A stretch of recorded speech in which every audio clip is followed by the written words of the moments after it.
j'ai un surplus calorique quotidien et je ne grossis pas, car mon alimentation est particulière. Là, ce n'est pas une question de génétique, c'est juste que les différents macronutriments ne sont pas métabolisés de la même manière, et certains sont gaspillés.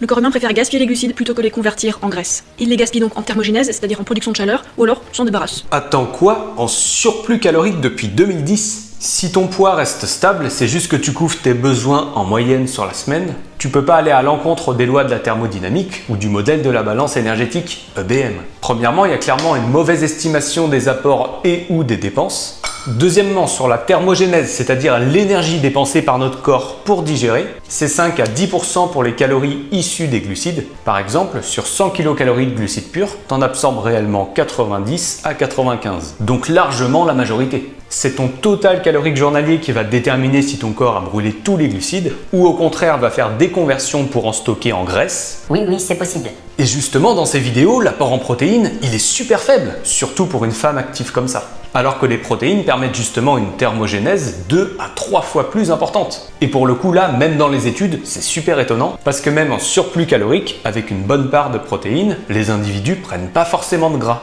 C'est vrai que la conversion des acides aminés issus des protéines en graisse, c'est quelque chose de plus complexe pour notre corps, mais pas impossible non plus. La preuve ici, on voit qu'avec un surplus de plus 1000 kcal, par exemple même si beaucoup de protéines, type 2 grammes par kilogramme de poids du corps par jour, les sujets prennent du gras en plus de la masse maigre, surtout avec la sédentarité. Si on zoome sur des personnes vraiment actives, avec un surplus autour de 380 à 800 kcal par jour en plus des besoins, avec du 3 g de protéines par kilogramme de poids du corps, la plupart du temps la masse grasse elle diminue alors que la masse maigre elle augmente.